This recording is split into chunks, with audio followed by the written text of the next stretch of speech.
Bonjour, c'est Charlotte Baris. Bienvenue dans La Loupe, le podcast quotidien de l'Express. Allez, venez, on va écouter l'info de plus près. Vous marchez dans la rue quand soudain, vous arrivez à hauteur d'un collège. Il est 15h, c'est l'heure de la récréation de l'après-midi. Les élèves sortent de l'établissement et s'adossent au muret en briques à droite du portail. Ils bavardent avec enthousiasme, envoient des messages, regardent les réseaux sociaux, cartables et sacs sur le dos. Mais un détail retient votre attention. Parmi eux, certains tiennent des espèces de petits stylos de couleur entre leurs doigts. Ils les portent à leur bouche avant de souffler un nuage à l'odeur sucrée. Ce qu'ils fument, ce sont des puffs.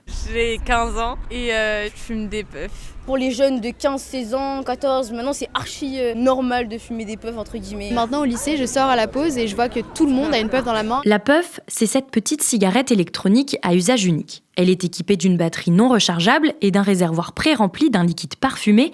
Même pas besoin d'un bouton pour l'actionner, il suffit d'aspirer. Son utilisation est très simple et c'est justement ce qui plaît. On peut fumer tout le temps, en intérieur, sans que ça sente, sans avoir besoin de rouler, de l'allumer. C'est assez pratique pour les jeunes, parce que comme fumer, par exemple la cigarette, c'est pas trop accepté par les parents en général.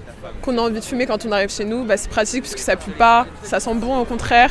C'est un peu terrifiant parce que ça devient très addictif très rapidement. Donc il y a des goûts un peu spéciaux, pastèque, ananas, barbe à papa, tout ça. Il y en a donc pour tous les goûts, un marketing bien ficelé, au packaging coloré et aux saveurs sucrées qui séduit de plus en plus de jeunes. Et ça n'est pas sans inquiéter le gouvernement. On présentera prochainement un nouveau plan national de lutte contre le tabagisme, avec notamment l'interdiction des cigarettes électroniques jetables, les fameux puffs, qui donnent des mauvaises habitudes aux jeunes.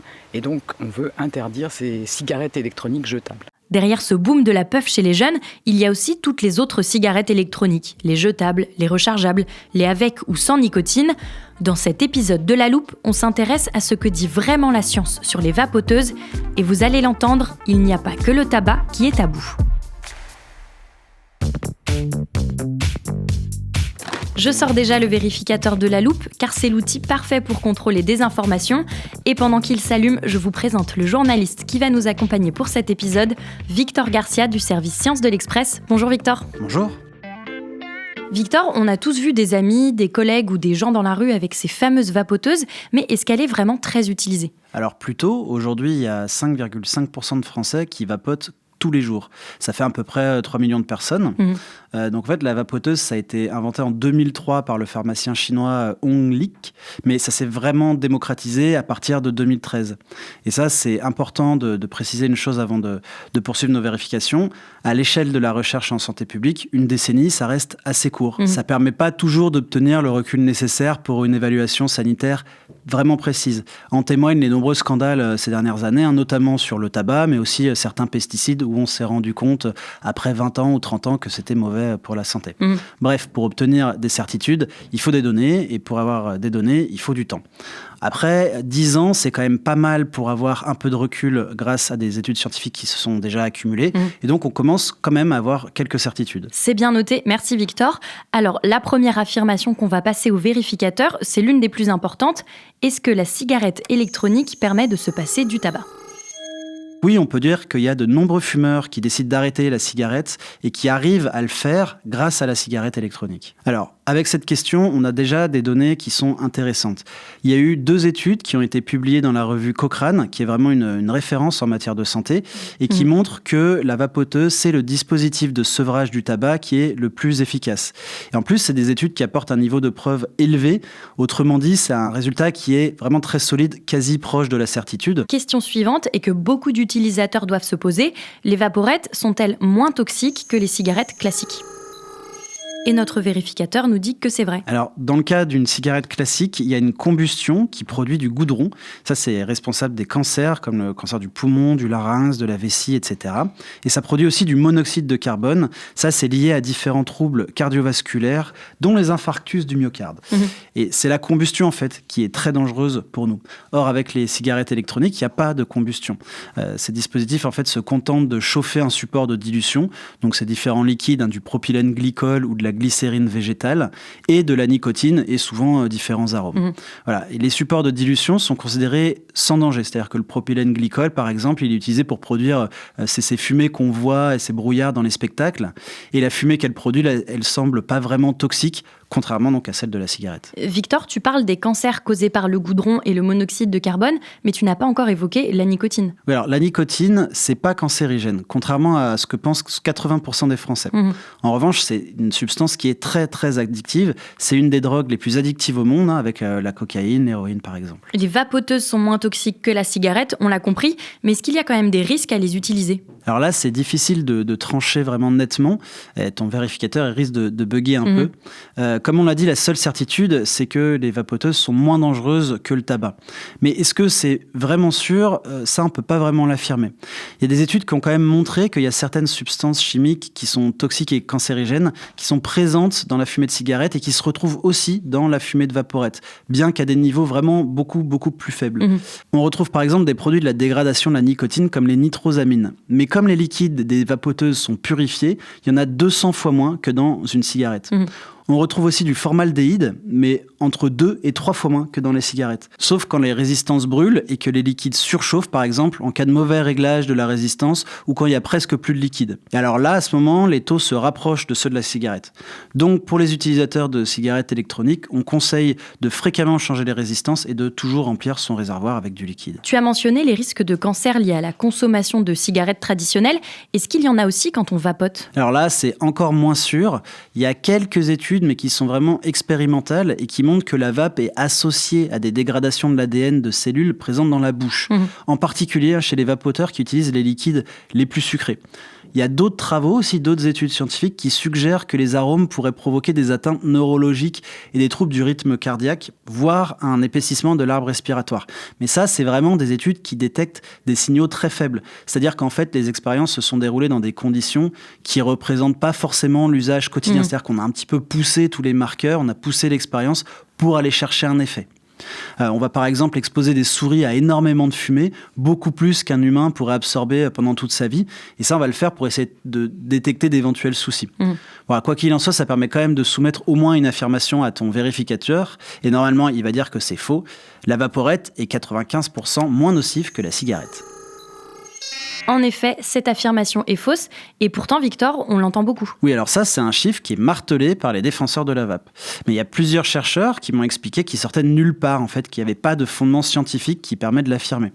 En fait, ce 95%, il vient d'un rapport d'août 2015 qui cite une estimation d'experts basée sur un autre rapport qui a été, lui, publié en 2015, qui lui-même s'appuie sur une étude de novembre 2014 qui n'évoque jamais ce fameux 95%. En fait, pour affirmer que la vaporette est 95% moins nocive que la cigarette, il faudrait que des scientifiques aient suivi pendant des dizaines d'années des vapoteurs qui n'ont jamais consommé de cigarettes et puis qu'ils les comparent à des non-fumeurs ou alors des fumeurs qui n'ont jamais vapoté. Et je t'ai bien écouté, on n'a pas assez de recul pour ça. Voilà, exactement. En fait, le produit, il est utilisé massivement que depuis 10 ans. Et puis aujourd'hui, la grande majorité des vapoteurs sont d'ex-fumeurs. 50% d'entre eux fument encore des cigarettes en plus. Ce serait donc impossible en fait de monter un essai clinique qui pourrait distinguer les effets liés à la vape de ceux de la cigarette. Sans compter qu'en fait la vapoteuse, c'est pas un objet unique ni standardisé. Il y en a certaines qui sont jetables, d'autres qui présentent différents tirages et résistances. Puis on va même pas parler de la myriade d'arômes parce qu'il y en a des centaines. Je peux ranger le vérificateur, on a bien compris ce que dit la science au sujet de la cigarette électronique, mais attention, il y a un autre risque majeur de la vaporette et celui-là concerne les plus jeunes.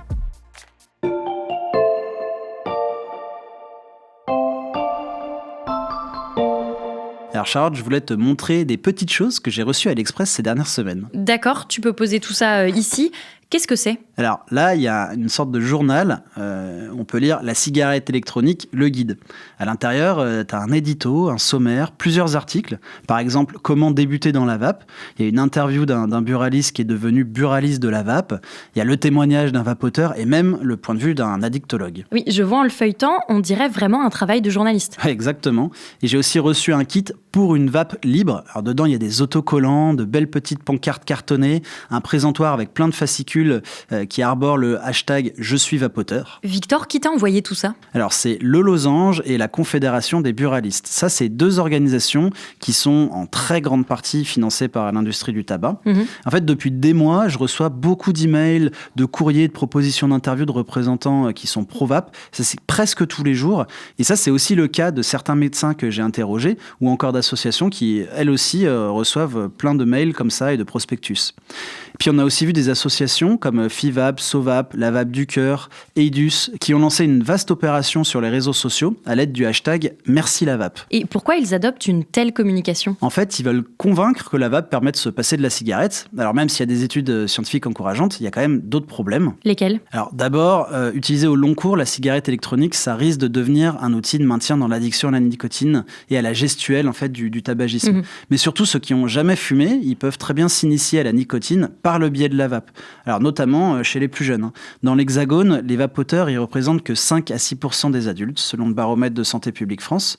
En revanche, il y a quelques études qui montrent que les plus jeunes commencent de plus en plus à entrer dans la nicotine par la vape. Donc il y a des travaux, par exemple, qui ont été menés en Irlande et qui ont montré qu'un quart des enfants de 10 à 12 ans qui ont été interrogés ont déjà essayé ce produit et que la moitié des 13-16 ans qui vapotent, ils n'ont jamais commencé par la cigarette, mais bien par la vape. Des enfants de 10 ans qui ont déjà utilisé une cigarette électronique, quels sont les risques, Victor, de vapoter aussi jeune ? Alors là, les addictologues, ils sont tous d'accord, ils le disent tous. Plus un cerveau est exposé tôt à une substance addictive et plus il sera accro à cette substance plus tard. Et d'ailleurs, les fumeurs qui ont le plus de mal à s'arrêter, c'est ceux qui ont commencé avant 20 ans. En fait, convertir des jeunes utilisateurs à la nicotine, que ce soit par la cigarette ou par la vape, c'est s'assurer des clients pour les 30, voire les 50 prochaines années. Donc derrière cette communication, il y a quand même aussi des intérêts financiers. Est-ce que ça veut dire que les industries de la vape et du tabac ont des intérêts communs ? Oui, alors elles sont différentes, mais elles sont pas si distinctes que ça.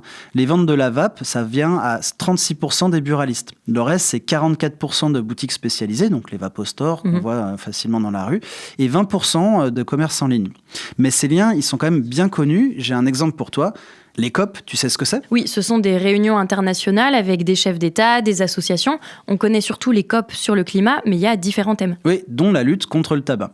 Alors l'année prochaine, il devrait être organisé la COP 10 au Panama par l'Organisation mondiale de la santé. Eh bien, l'OMS, elle a banni de cette COP 10 les 2 industries, celle de la vape et aussi celle du tabac. Alors Philip Morris, qui est un grand géant de la cigarette, il est vraiment très en colère et puis il a même annoncé dans un communiqué qu'il allait tout de même envoyer ses représentants au Panama. Et alors là, il faut un peu se pincer pour le lire en restant sérieux, parce qu'ils ont écrit « On va venir pour dénoncer publiquement l'absurdité d'être exclu, parce qu'ils estiment être, et là je cite, sans doute le partenaire privé le plus utile que l'OMS puisse avoir dans la lutte contre le tabagisme.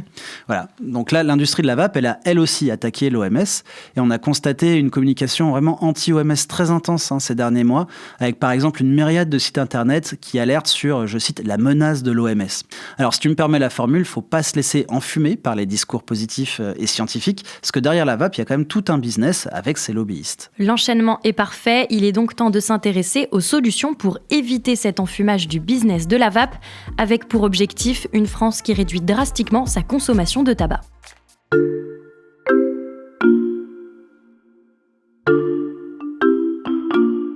Victor, je vais reprendre l'un des petits fascicules envoyés par la Confédération des buralistes parce qu'il y a 3 éléments mis en avant contre lesquels on nous dit « mobilisez-vous ». Le premier, c'est l'interdiction des saveurs. Oui, alors ça, c'est une solution qui est mise en avant par les associations anti-tabac et anti-nicotine, dont le but est d'éviter que les jeunes tombent dans l'addiction de la nicotine. Donc, dans la cigarette électronique, il y a beaucoup d'arômes disponibles, et beaucoup d'arômes notamment de confiserie, des arômes sucrés avec des noms qui attirent les plus jeunes, goût bonbon, goût popcorn, goût licorne, goût barbe à papa. Et en fait, il y a beaucoup de médecins et d'associations qui militent pour la suppression de tous ces arômes. Mais ça plaît pas du tout aux promoteurs de la vape. Puis ils ont même créé une pétition contre la suppression des arômes, les taxes et le dénigrement qui a déjà récolté 70 000 signatures. Oui, je vois justement sur le flyer l'opposition à une taxation plus forte. Oui, certains en fait voudraient que la taxation accrue sur la cigarette soit appliquée pour tous les produits associés au tabac et donc aux cigarettes électroniques. Alors c'est notamment le programme de la COP10 de l'OMS dont on vient de parler. Et le dernier cycle que tu vois sur le flyer, là, c'est celui des pharmaciens. Parce que les pro-cigarettes électroniques, ils sont contre la vente dans les officines de pharmacie. La vente de cigarettes électroniques en pharmacie, c'est une hypothèse crédible ? Alors oui, et la solution, ça pourrait être d'assimiler les vaporettes à des dispositifs médicaux. Ça, c'est déjà le cas en Autriche et en Norvège. En fait, ça permettrait d'avoir des produits qui sont uniformisés, qui sont bien contrôlés, mais surtout de les rendre accessibles uniquement en pharmacie, donc de supprimer la vente dans les bureaux de tabac qui n'appliquent pas ou alors rarement l'interdiction de vente aux mineurs. Il faudrait donc une prescription médicale pour s'en procurer, et puis ça ouvrirait potentiellement un remboursement de la sécurité sociale. Tout ça, ça s'accompagne bien sûr d'une interdiction totale de commercialisation des puffs, sur laquelle le gouvernement se positionne. Mais d'ailleurs, s'attaquer au tabac de manière générale chez les jeunes, ça fait partie du discours d'Emmanuel Macron. Je souhaite que la génération qui aura 20 ans en 2030 soit la première génération sans tabac de l'histoire récente. Et pourquoi Emmanuel Macron a fixé un tel objectif ? Parce que le tabac, en fait, ça reste la première cause de mortalité évitable dans notre pays. Et ça provoque quand même 75 000 morts par an. Alors c'est peu étonnant, parce que la cigarette tue un utilisateur sur 2. Et puis comme je le disais, toutes les études montrent que les profils qui ont le plus de mal à décrocher du tabac sont ceux qui ont commencé à fumer avant 20 ans. C'est pas rien quand on connaît les chiffres du tabac en France. Il y a quelques 15 millions de personnes qui fument, soit près d'un tiers de la population, dont 12 millions tous les jours. Ça, c'est un chiffre stable depuis 4 ans. Puis l'Hexagone se place même dans le top 20 mondial et dans le peloton de tête européen, loin devant l'Allemagne, où il n'y a que 22% de fumeurs, ou encore le Royaume-Uni, où il n'y a que 15%. Et ça, c'est selon les calculs de l'Organisation mondiale de la santé et de la Banque mondiale. Emmanuel Macron veut une génération sans tabac en 2030. Est-ce que c'est faisable, Victor ? Alors déjà, je peux te dire que cette année, le ministère de la Santé a reporté la date à 2032. Et puis pour la plupart des experts, le gouvernement ne prend pas assez de mesures drastiques pour y parvenir. Bon, là, on a quand même vu ces dernières semaines un nouveau plan anti-tabac du gouvernement qui prévoit d'interdire de fumer dans certains lieux publics, comme les plages, les forêts ou près des écoles. Alors ça, c'est un plan qui a été globalement salué par les associations anti-tabac, mais elles regrettent quand même que le gouvernement n'applique pas une vraie politique fiscale. Tu parles de solutions plus drastiques. Tu as des exemples ? Oui, la solution la plus efficace, selon les experts, ça reste l'augmentation du prix par la taxation. Mais pas n'importe comment, en fait. Ils disent que la hausse, elle doit être de 5 à 10% du prix réel, c'est-à-dire sans compter l'inflation. Ça, toutes les études scientifiques le montrent. À chaque fois qu'on augmente le prix d'un paquet de cigarettes de 10%, la consommation diminue de 4% et même jusqu'à 8% chez les personnes qui ont un petit pouvoir d'achat. Or là, en fait, le dernier plan anti-tabac, il propose bien des augmentations, mais qui n'en sont pas vraiment parce qu'en fait, c'est des augmentations qui se contentent de suivre l'inflation. Bref, en fait, il faudrait des mesures très fortes et incitatives pour parvenir à une génération sans tabac en 2032, parce qu'en fait, c'est seulement dans 9 ans. Et puis, il faudrait enregistrer une baisse de 3% de fumeurs chaque année pour y parvenir, alors qu'en fait, ça fait 4 ans qu'on reste scotché à 25%. Le chemin est donc encore long entre les puffs des adolescents et la génération sans tabac. Merci Victor pour tes explications. À bientôt. Victor Garcia, journaliste au service Sciences de l'Express. Tes fact-checking scientifiques sont à lire sur l'express.fr. Chers auditeurs, si vous n'êtes pas déjà abonnés, c'est le moment. Les 2 premiers mois ne vous coûteront qu'1 €. Et pour ne rater aucun de nos épisodes vérificateurs, vous pouvez suivre La Loupe sur n'importe quelle plateforme d'écoute, par exemple Deezer, Apple Podcast ou Castbox. Et si vous voulez nous écrire, l'adresse est toujours la même, laloupe@l'express.fr. Cet épisode a été monté par Léa Bertrand et réalisé par Jules Cros. Retrouvez-nous demain pour passer un nouveau sujet à la loupe.